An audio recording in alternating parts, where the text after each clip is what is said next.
Welcome to the Amber Shows. How are you guys?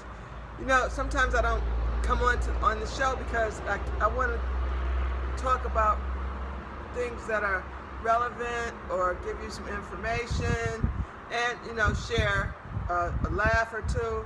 But I like to give relevant information. So, first thing I'm going to talk about today will be the murder of Jordan Edwards. 15-year-old high school student in Texas was murdered by the police. Him and his friends were in a car leaving a party, and police officers, for some reason, wanted to talk with them or whatever, and they were killed. He shot in the car with the shotgun, and Jordan was with his brother and two other friends. They were unarmed. They're all high school students. Jordan is actually played on the football team. He was a straight-A student, and he was murdered. So the police officer has been fired. I just saw that was reported, but I don't know what else is going to happen. As you know, Walter Scott's murder, those police officers yesterday were found to not have to go to trial or anything for his murder, which he was shot in the back. It's got to stop. I mean, black on black crime needs to stop. Police officers killing black children, black people, black women. This needs to stop. All black lives matter. So it's a sad situation. Okay, with Netflix, Chris Rock is coming back out. He's been away from the scene as far as stand-up comedy. He's been going through a lot lately. He finalized his divorce was just recently finalized. He had been married 18 years. He claimed that his ex-wife was keeping his daughters from him. So now he's been going out back on the road, doing stand-up comedy, and he also will be doing a Netflix show. Netflix is getting real good with all the comedies and everything. Netflix has some really good shows on right now. Adam Sandler has a really good show, and everybody's in his show. It's a comedy, and it's a story. Jennifer Hudson is in it.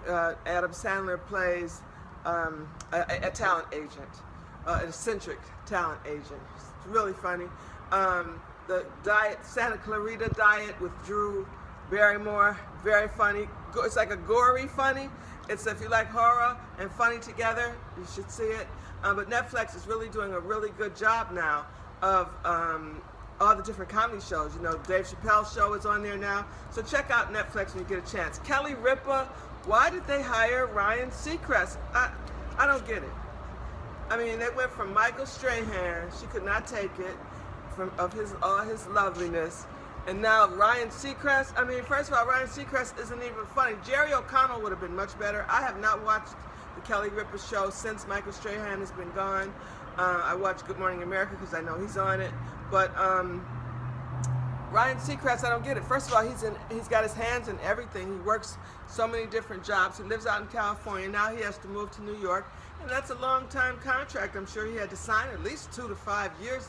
So I really didn't understand it, but they must have offered him a whole lot of money. But he's not even funny. His personality doesn't go along with like how Kathy Lee was with Regis, and how Kelly was with Michael Strahan. It would have been better off even hiring her husband. He don't work that much, and he's funny, and they make a good team. Anyway, I don't watch them anyway, so I don't really care. If you saw the Dr. Oz show recently, two things. Michael Jackson, the doctor who murdered Michael Jackson, Conrad Murray, he is a snake. He is the worst kind of person in the world. He's going to get paid back. He actually did kill Michael Jackson. First of all, he was on there. He put Michael Jackson down. He kept saying he took a pay cut. Michael was only paying him $125,000 a month for his services because Michael's so broke, and that Michael was just a big drug addict, and he just, he didn't realize all the stuff he was giving Michael, was going to kill him, and he walked away for 5 minutes. This man, he never said one time that Michael died owing him money, but Michael's so broke. Michael left his mama $800 million with his catalogs and all the rest of the money that he had, so she could take care of his kids and the family. And so I don't see where he was so broke and then Conrad Murray's trying to say he was used to getting $350,000 every month. So why would he take a pay cut? And look at all the perks he got. He was at strip clubs. They said he got all the pussy in the world because of Michael. I mean, all the groupies they'll go with him just because he's affiliated with Michael. And then you have he had all these perks, traveling with Michael everywhere, and then he had the nerve to put Michael down on this interview, and he just wrote a book. He named it This Is It. Don't get it. Let's all make sure we do not get it, and I'll be glad when his karma catches up to him.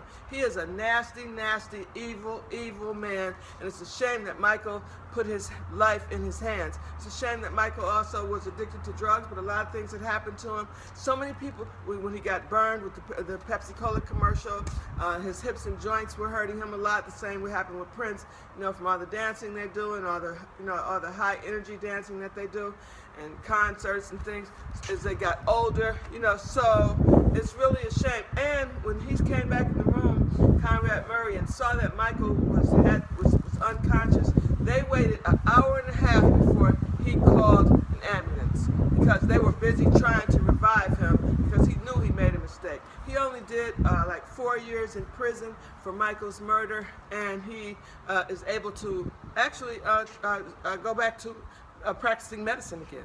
And he has this book. I hope nobody buys the book, and I'll be glad when I hear about the karma that he gets that he deserves. Opiates are killing people all over the world. They said people are being addicted to these painkillers, and it's a terrible thing that the doctors are even prescribing them. But people need it. Some people are in so much pain. You ever thought about where boogers came from? Well, boogers are made of mucus and dust. And in order to keep those harmful little dust particles from entering your lungs, the mucus moves it toward the front of your nose where the mucus dries up, and then it becomes a booger. And that's where boogers come from, in case you ever wondered. Back pain.